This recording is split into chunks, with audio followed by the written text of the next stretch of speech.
Hi, Cougar families. It's Mrs. K here in the office, and I'm just going to do a short video about all the forms. So we are notorious at schools.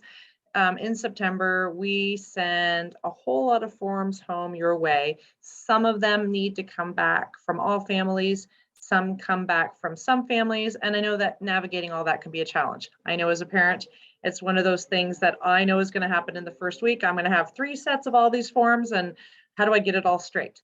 So I hope that you will continue to watch so that we have everything that we need, but also so that you know about some opportunities that are supports for your family, that not every family will need to return, but we want to make sure that information's out there. So starting with what we sent home last week, we sent home 6 pieces. 5 of them need to come back because there's something to fill out and sign. So the most important is the legal size, that's the long paper, the data information sheet where you've made sure that the names, phone numbers, email addresses, mailing addresses, and medical information of your child is current if they're a returning student, and even our kindergarten students, because you would have filled out some of that in pre-K. There was a lot of information in there. I hope that you took the time to correct anything that needed to be correct and you've sent that back, because that's critical. We have to be able to reach you in event of an emergency, and we always need that updated information. There was a form that you fill out about how your child goes home at end of day, whether that's a busing to a primary and secondary location or busing just to a primary location or pickup. There was a third form called early closure, and that's what we would do in the event of school closing before the normal end of day time, and what the process is for where your child would go and whom we would contact to verify that on that day. There was a 4th form that is a photo release. It has a whole lot of checky boxes, and you need to check off to say, sure, you can take my child's picture for that purpose. And then the 5th form is an acceptable use policy, which means it details what are the rules for using technology, computers, iPads, etc., in the building, and that we as the adults and your children as community members of our school are responsible to live within those guidelines, and you're as a parent aware of that. So those are the 5 that needed to come back. Really grateful to all those families. Many of you have sent those back already, but could you just please make sure that all those 5 have come back? The 6th was a letter signed by Mr. McTimoney, our superintendent. It does not need to come back. You can see that it has nowhere for you to sign, but that is our obligation every fall to inform you as parents of our violent threat risk assessment policy. So that goes home every year. So that's what got my home last week.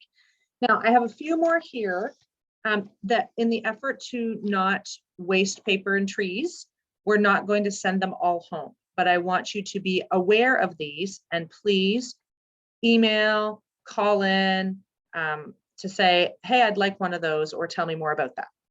So the first one is a flyer. It's called No Child Without. You may be familiar with the Medical Alert system. These are wearables that children would wear so that in the event of an emergency, their medical condition or their communication can be interpreted by a first responder or an adult coming on scene. So for example, if your child has a medical condition, oftentimes we think of Medical Alert for that, saying they have this particular medical condition because it would be critical to know. But also for some children, they wear them because they would not be able to communicate in the event of emergency on their own, who their family is or something like that. So if you have a child that you think it would be critical for a first responder or someone responding in the event of emergency to know this about your child, you can ask for one of these flyers. We'll send it along, and you can find out how you would be able to have one of these, I believe, free for your family. And that's just a piece of safety. The second form returning families might recognize. Historically, we called it military form. But you'll notice that it is now updated. It's support for Canadian Forces families and or families with parents and guardians working out of province. And that is more families than ever. And so this is a voluntary form. You're not obligated to fill it out, but what it does is it gives the teacher some sense of, hey, there's someone in our family who is away from home for long periods of time. And that just helps us to understand the dynamic of your child. and perhaps why at times, you know, there are times through the year when it's harder or easier for your child because that person is home or away, or the routine has changed, or they may be thinking of them. So if that's a situation and you're willing to share that information with us, just so we can be more attentive to the needs of your child, we would appreciate your filling out that one. This one, the We've Got Your Back River Valley, many of you are aware that True North Baptist Church has been doing this outreach program since 2014. Essentially, they provide to all the Carleton North area schools, all 6 schools are given the option for families to say, I could really benefit from support in the form of some food. So essentially, you anonymously, I mean, to get it to you, we know who you are, but we don't share any names. We just tell them, would you send us this number of book bags? They're delivered to us each week. And we put the food in the book bag and your child brings it home for the weekend. And that's just a support for families that, you know, a few extra things in the cupboard makes a difference or goes a long way. And we're pleased that we have several families that have been doing this. And I know that there are more families that could really benefit from this. So we would encourage you to think about indicating to us that yes, it would be really helpful to our family right now to have that extra support of a bag of food weekly. And we will use that anonymous process to get that home to you. So these 3 forms, I'm not going to send a copy to each home.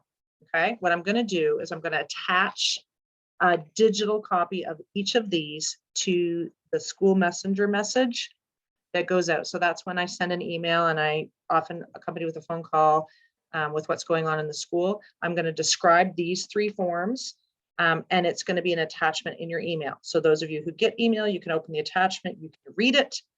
If you want, you can print it and send it in. If you can't read it or you can't print it, no worries. Just hit reply to my email or call into Mrs. McIntosh and say, please, would you send home a copy of? And we'll get it in your hands, because these are supports that we want families to know about, be aware of, and take advantage of if it fits for you. We are going to send home one more thing, and that is information about the public portal. Some of the families registered for this last year. So in a nutshell, we have a piece of software called PowerSchool that is where we house all our attendance and our report card information. All that is stored as the school. And there's a little piece of it called the public portal where for your children, you can get access to see their data. So last year we invited families to sign up for the public portal, and you would be able to see their attendance from home. This year, the province has opened it for K-8 schools so that in term 2, so not the first report card, but by the second report card, you will be able to see attendance, and you could see a digital report card. We'll still print them, don't worry. We're going to support you through that. But it is, as we're opening this up and getting more into digital communication with families, it is an option for families. And we are, as a province, encouraging everyone to enroll in that.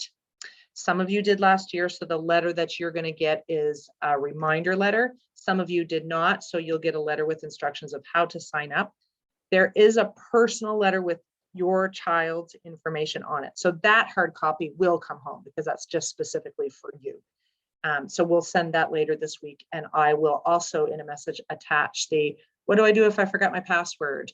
And what do I do if I didn't sign up at all? We'll send that as well, so you can get that all sorted out.